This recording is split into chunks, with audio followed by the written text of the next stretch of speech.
Hey guys, what's up? It's me, Mr. Tardy, back with one more video.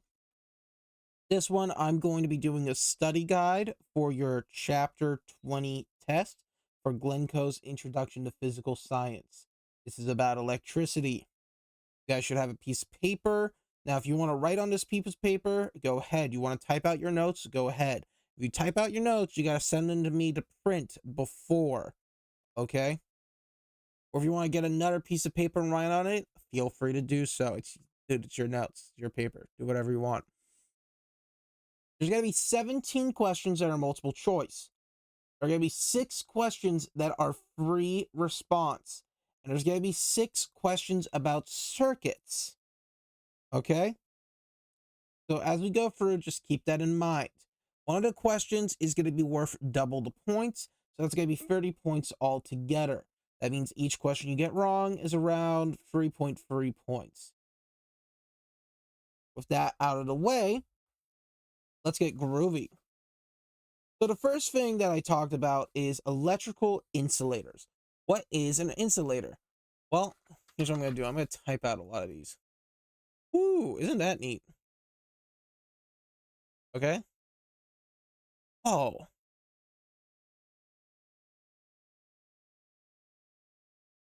Oh, shoot. Okay, I want to type this in, put this like right here. Wow. I always love finding out these kinds of things. Okay. I Control C, and I can copy and paste it. Oh, that's wicked. Oh, that's not wicked. I didn't mean to do that. Okay, we'll move you here. We'll control paste when I need to. Okay, insulators. So, what is an insulator? An insulator is something that does not allow electricity to easily flow. When we think about what's good insulators, water is a great insulator, or water is not a great insulator. Uh, the opposite is a conductor. A conductor allows electricity to flow really easy, or allows electricity to easily flow. Okay. So some conductor examples are things like water. Water is a great conductor. Oh,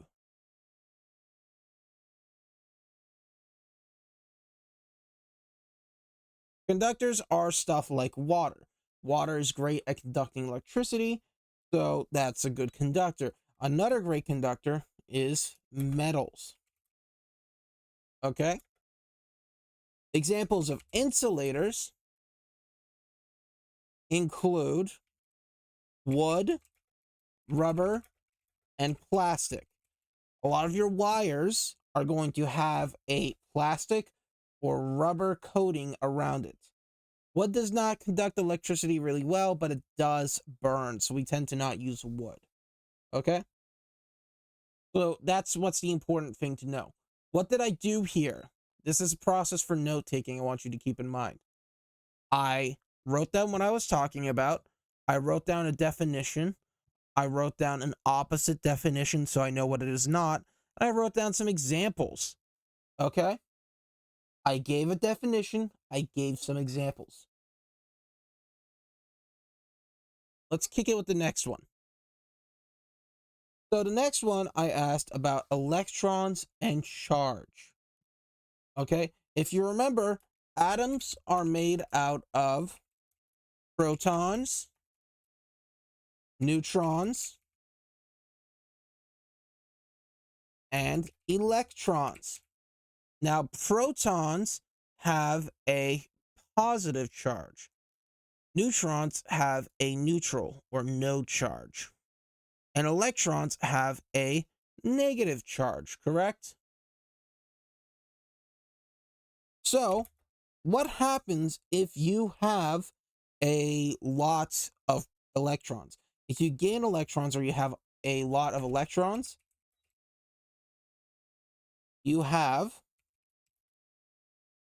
negative charge. You got a negative field, negative electricity.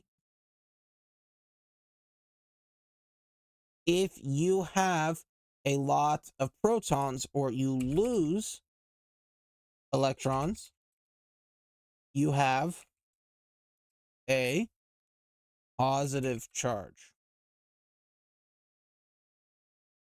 Okay? We vibing with that? We picked that up? Okay, next thing I'm going to talk about. So, requirements for a circuit. What does a circuit need?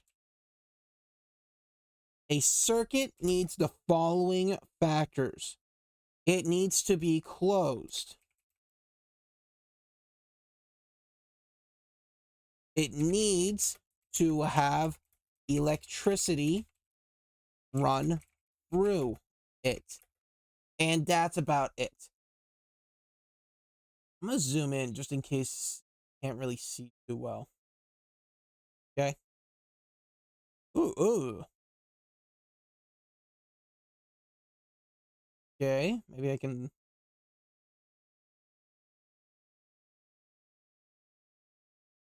Okay, that looks a bit better. All right, there we go.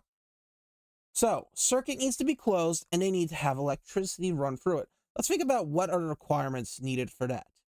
So, for a circuit to be closed, it has to have electricity run through it. Well, first thing you need is electricity. So, you need electricity, which needs electrons. Electricity comes from electrons. Wow, who would have guessed? What else do you need? Well, you need something to conduct that electricity. So you need a conductor, something to allow the electricity to flow. And in our most cases, this is going to be a wire.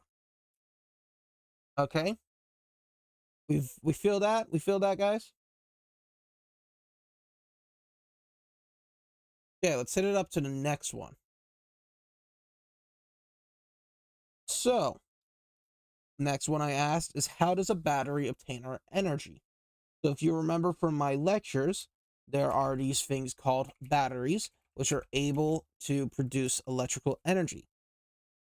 And batteries get their electrical energy from an excess of electrons that are produced through chemical reactions. That's the word I'm looking for.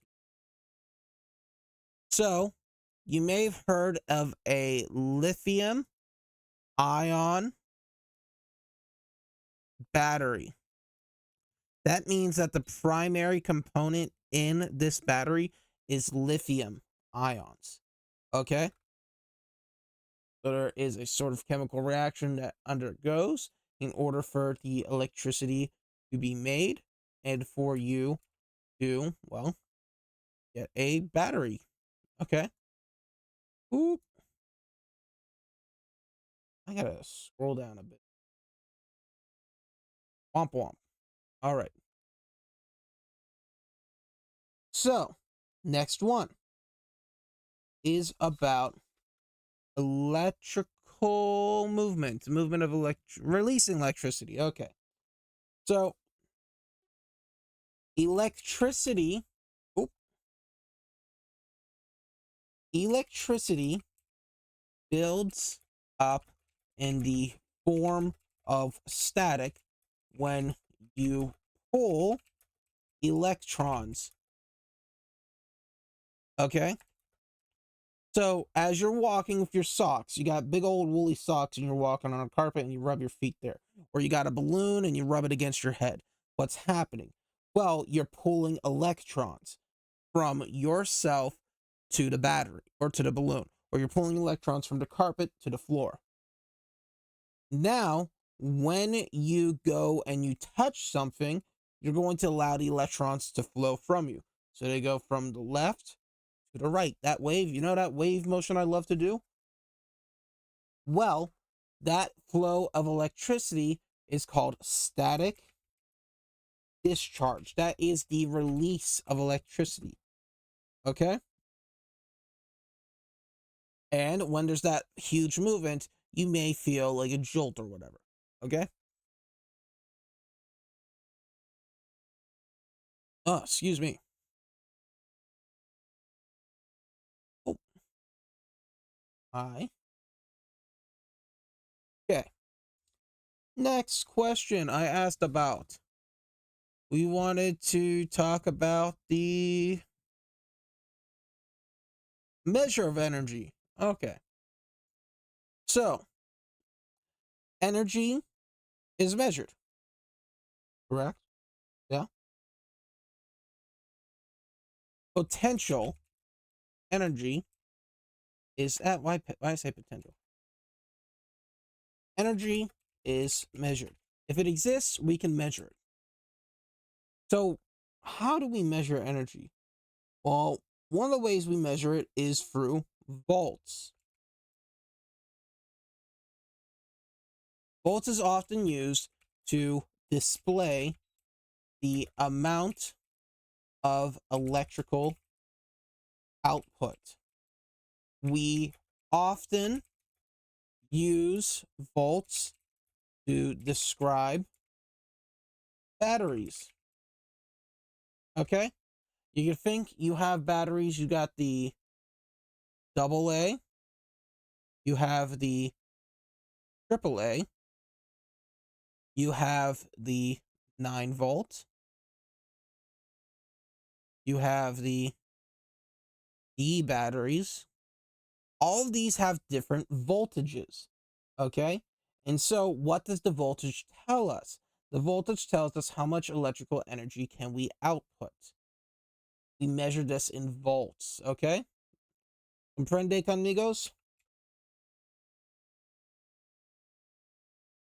Next thing I asked us to talk about was, let's see, trying to work off my list. I got all these papers around. Ooh. Allowing electricity to flow. So what do we know about electrical flow?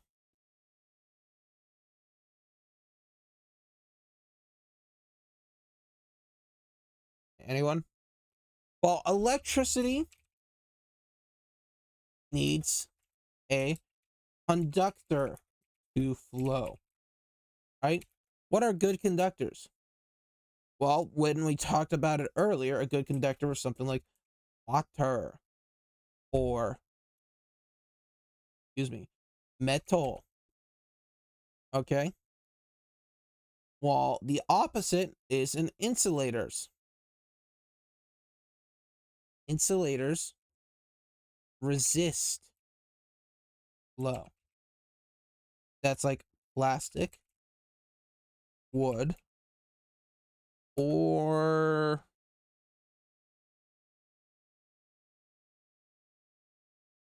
woof. Plastic, wood, or rubber. That's the one.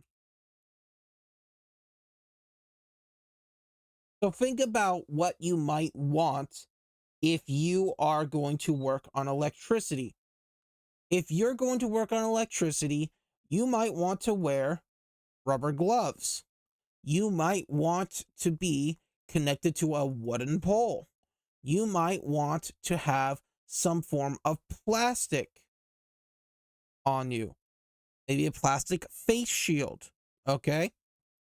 What do you want to avoid? Do not work on electricity holding metal tools because that will conduct very well. Do not work on electricity while you are wet. Don't wash your hands and then work on electricity because you're going to conduct the energy and you're going to get shocked. If you remember what we talked about, it only takes half an amp to start killing people. Okay? Electricity needs to be respected. Let's copy paste. Okay, here, I'll move to the next page. Okay. So, batteries have what we call terminals. Sides of a battery are called terminals. There are positive terminals and negative terminals. Now, think about what happens if you have positive and negative terminals. What kind of energy comes out from the positive end? Positive energy. That's why it's called that. They're not trying to trick you. What kind of energy comes out from the negative terminal, the negative end? Well, it's negative energy, of course. All right. So just think about it that way.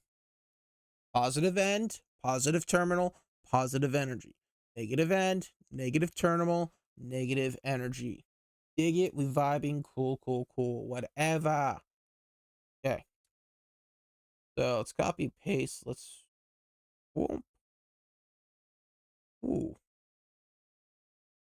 Take it here. Roll up a bit. It's such a fascinating thing right here. The resources we have in this technology, you gotta think like, I know I say this a lot, but consider about like countries that don't have these kinds of resources because of financial constraints. They're writing this all in hand and chalk. Think about the 10, 20, 30 years ago. This is new technology. This is awesome. All right. So what's up next? Preventing overload. Okay. So do you remember what we talked about overload? Overload is when there is too much electricity flowing, right? Overload can be dangerous because electricity makes heat and can cause your house to burn down. Not a fun thing, okay? So, how do you prevent overload from happening? How do you prevent your house from burning down? Well, you have devices in your house which are meant to break the circuit. There are, well, I guess it's just called circuit breakers. Circuit breakers break the circuit. It is the name. A fuse breaks if it gets too much power. And so what happens is you break the circuit, electricity stops flowing, and then overload is prevented. Does that make sense, guys? All right, next one. Ooh. So next one we're talking about is generating static. Okay, so we kind of mentioned that earlier, but when you generate static, you're pulling what? You know, static discharge is a form of electricity. Electricity comes from what? Right? Okay. So when you're making static, when you're generating static, you're pulling what to your body? Okay. Okay, go to in depth because I want to get through as much as we can in a little amount of time. Okay, next one we talked about was light bulbs. Woo, light bulbs. Light bulbs. Two features about light bulbs. Wow, they make light. Who would have guessed? Well, also, the other aspect of light bulbs is that they get hot. Okay? You ever leave a light bulb on and you touch it and you might burn your fingertips because it is hot. It's generating a lot of heat to make that light. Okay? So we need to think about what is needed to make that light and what is needed to get hot. Well, when an object cannot flow properly,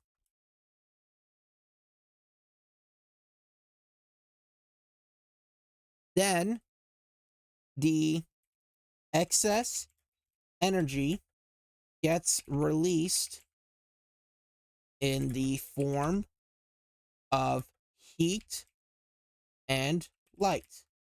That kind of like started to drag right there.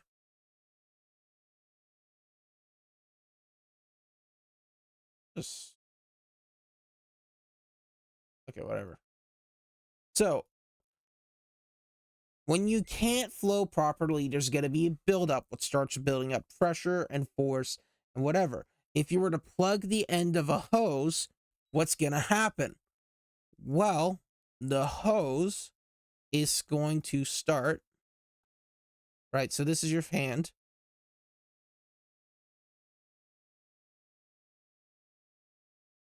And here's Jackson, just as an example. And he's plugging the tip of the hose. And what's going to happen to the hose with the flowing of the water? The water's going to start building up here, right? It starts to bubble up. So when the overload is, or when electricity doesn't flow because there's high resistance, then it's going to start making that excess energy in the forms of heat, okay, and light.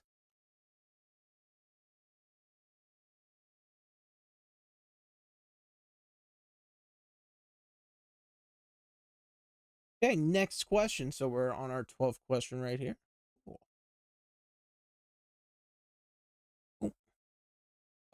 Control V. Ooh, I need to go up. It burned us down. Do doggy. So we talked about batteries. How do they work? So remember, batteries are all about flow.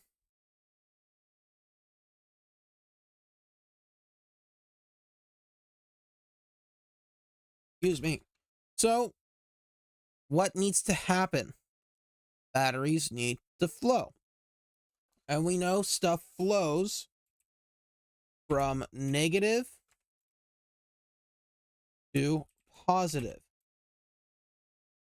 So if you ever notice in a remote control that you put in two batteries, you're going to put in the positive side, like right up here, facing forward, and you're going to put in the positive side going downward on the second one, because in order to complete the circuit, it's got to go from, see if I'm phrasing this right, the negative to the, I want to use a different color for this. I want to use a different color for this. Use yellow. Let's not use yellow. You can't even see that. What was I thinking? Ugh. Use blue. So it's got to go from its negative end to the positive end. And then the circuit goes here from negative to positive. And it keeps the flow going. Okay? You go from the negative to the positive. The flow has to keep on going. You dig that?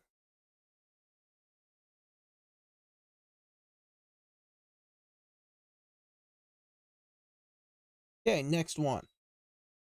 So we're on electrical resistance. All right?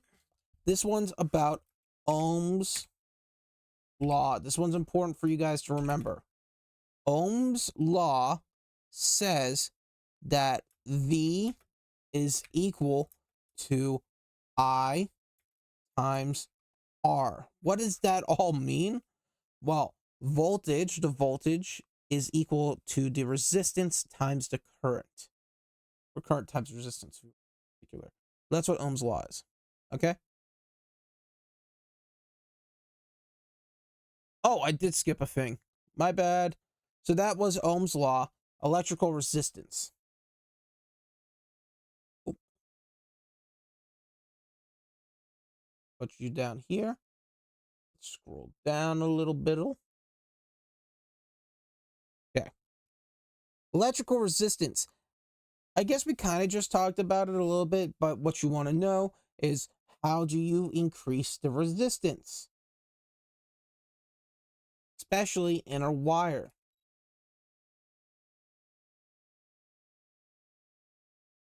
Well, there's two factors you want to definitely take a look at.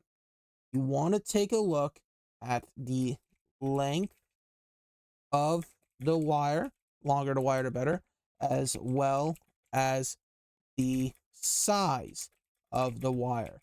The thinner the wire, the better. So you want it thin and you want it long. Like you're making Play-Doh and you rub the Play-Doh in your hands and you make that little thin thing, right? A little thin tube. Okay. Next one. Right on. Keep on rocking, partner. Keep on rolling. So we talked about Ohm's law, like charges. Right? What happens if like charges come near each other? Think about magnets. What happens if you take a positive and you push them towards each other? They're going to repel. So what can you tell me about like charges? Because electricity is very related to magnetism. We're going to talk about that in our next chapter. But like charges will repel.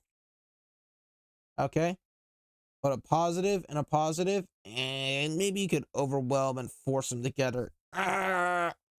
But other than that, you're going to have them repel against each other naturally. You dig? It's magnets. How do they work? Same clown posse. Positive, and they're going to push against each other. They're not going to attract to each other. Yeah, push against each other. All right, next one. When you use electricity, here, I'm gonna go to a new page. We're gonna zoom in a bit. We're gonna, oh man, this finger it's funky. We can zoom in a little bit more, and I can rock with this. You mess with this, I mess with this. Doesn't matter what you guys say because it's already recorded. Whoop, and whoop, there we go. Okay, so when you use an electrical appliance, you're using electricity. So how do you determine how the electricity is used?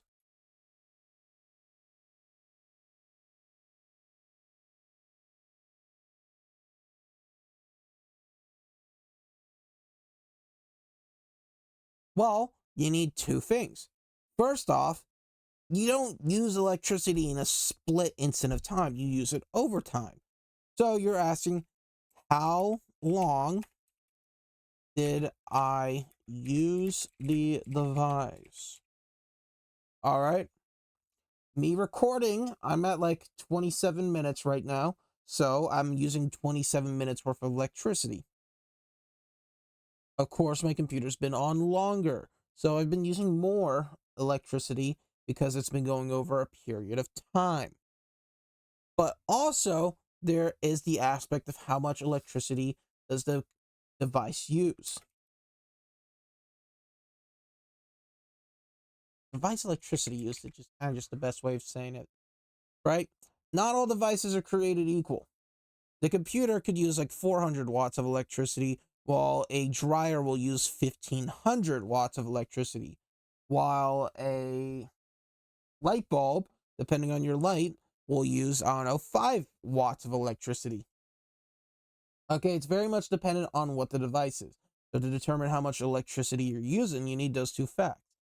How much does it take to use this? How long am I using this for? All right, next one. Woohoo. So, circuits. If you remember, we had two types of circuits. Our flavors, our vanilla and our chocolate, are the series circuit and the parallel circuit.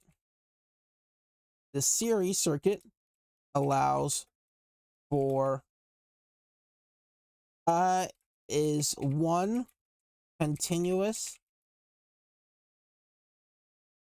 circuit and cannot be broken at any place. Okay, you have the series circuit. The series circuit is one continuous circuit, cannot be broken at any place, or else the whole circuit dies. It stops working. The parallel circuit, on the other hand,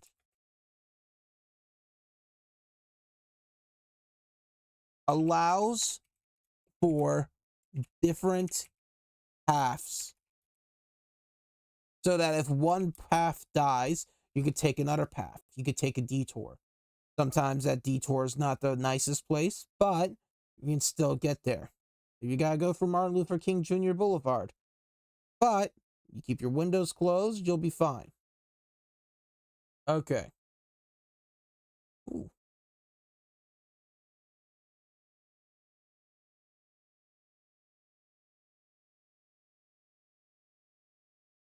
So, now we want to talk about what we use to measure stuff. Okay? So, here's what you need to know. You're going to want to know when you're using stuff. But remember, we got 4 flavors of electrical,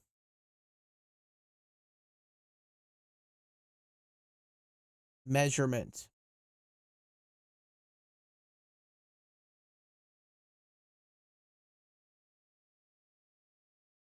So, your 4 flavors are going to be your ohms, which are symbolized by the symbol omega, amps, which are symbolized by the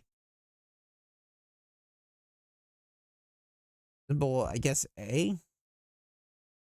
Volts, which is symbolized by the symbol V. And watts, which are symbolized by the symbol W. Okay? What is ohms used for? Well, we use ohms to measure resistance. Amps are used to measure current. Volts is used to measure electrical output. Finally, watts are used to measure electrical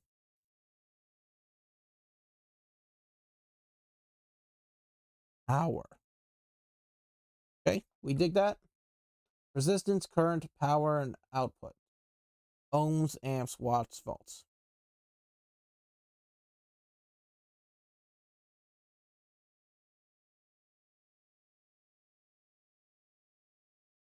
Ooh, okay, so we want to determine if a circuit's series or a circuit is parallel.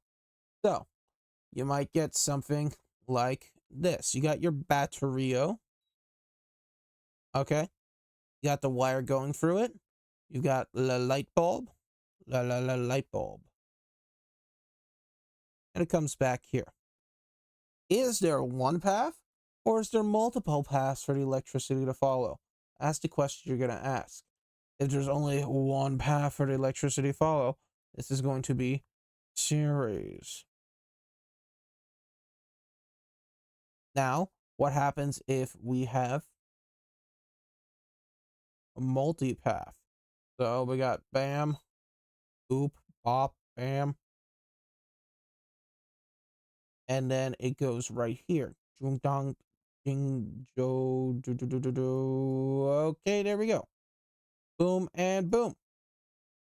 So here we see that electricity can go in multiple paths, which makes this parallel.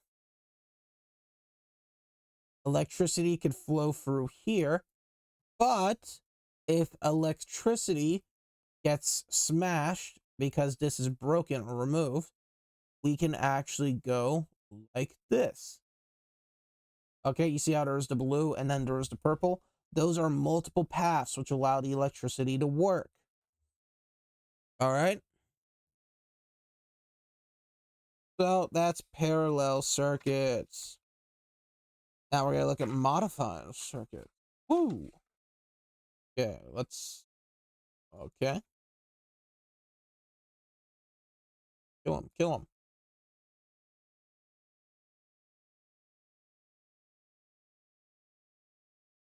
So we're gonna do some calculation stuff. Right. What you're going to want to remember is that volts. I'm not gonna do the calculations here, but what I'm gonna say is that you're going to want to remember that Ohm's law says that current and voltage and resistance are all related. V equals I times R. Voltage equals current times resistance. You can write it another way. You could say that I is equal to V divided by R. And you could say that R is equal to V divided by I. That's just how multiplication works. You can divide by other sides in order to get that found out. Okay? You're going to also want to know power. And the power says that P is equal to I times V. So this also means that I is equal to P divided by V, and P, oh, no, not P, V is equal to I divided by V. What does this even mean? P divided by I. What does this even mean? Well, this is saying that power is current times voltage. Current is power divided by voltage, and voltage is power divided by current. These all are the same exact things. Write them down if you need to, but as long as you have one of them, you should be able to calculate. Okay? Also, one more thing to understand. More volts means more power. I think that's a pretty obvious relationship. If you're to have a current of 1 and a voltage of 1, then your power has to be 1, right? Because 1 times 1 is 1. Now, if you have a current of 1 and a voltage of 2, then your power has to be 2. Does that not make sense? So you've seen that increasing the voltage means increasing the power. Okie dokie. Final couple things to talk about.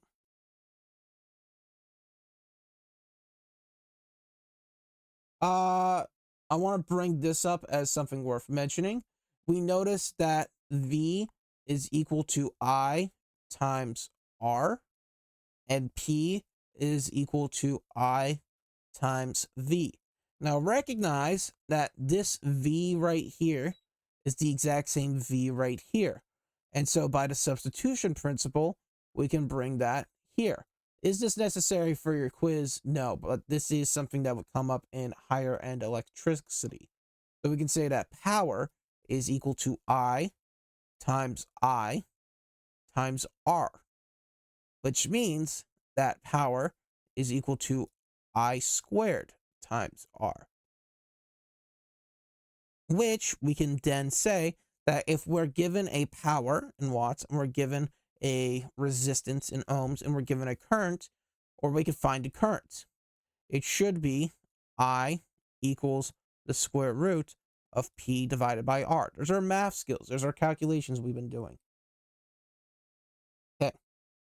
Final things that we want to talk about. Lightning rods. You guys remember lightning rods? No? Probably not. It's been a while considering our break and all that. So, ooh. So what is a lightning rod? Well, a lightning rod is something that, well, is, how do we phrase it? Lightning rod. Is rod conduct / attract lightning? Is rod conducts or attracts lightning? Is rod for lightning? That's it. That's what it is. The name is simple. It's right there. Acknowledge it. Make that a fact and a matter of your life. These names are right there for a reason. Are lazy. People are lazy. Scientists are lazy. Mathematicians are lazy. They want to do least amount of work. Is lightning or is rod for lightning? Is lightning rod? Very nice. But what do we use lightning rods for? Well, we use them to attract lightning. But why? Well, we know lightning can be dangerous. So we make it placed in places to where it doesn't hurt us. So we use lightning rods to attract lightning to avoid people slash buildings. If the lightning rod hits the, or if lightning hits the lightning rod, that means it didn't hit the building, correct? That makes sense?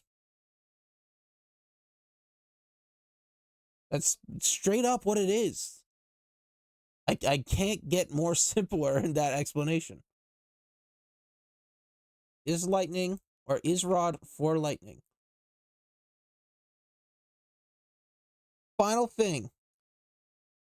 What happens if you get struck by lightning? What happens if you experience electrical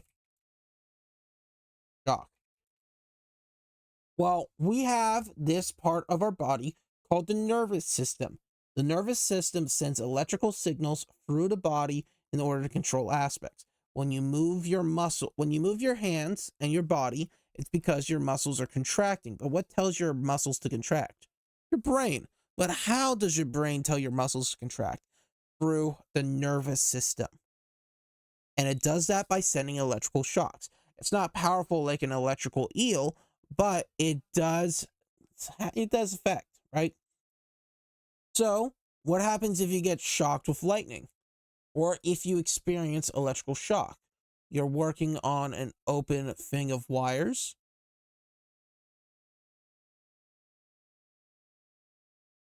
and you get shocked. What's going to happen? Well, first off, you're going to start to feel pain, because the threshold for pain is like 0.001 amps.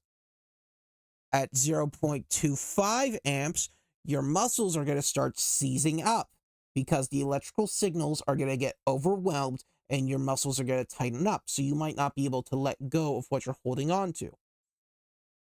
Then at 0.5 amps, you're going to start experience breathing problems. And then in between 0.5 to 1 amps, you're going to experience heart failure and die. This is why we need to be extra careful when we use electricity. Okay? It can be very dangerous. Be careful. So, that's our review.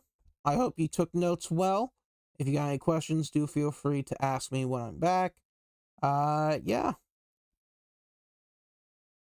Quiz is going to be soon. We still have some review stuff to talk about, but this was our study guide review. Ideally, this should have you prepped and prepared. All right. Hope you guys have a wonderful day. Bye-bye.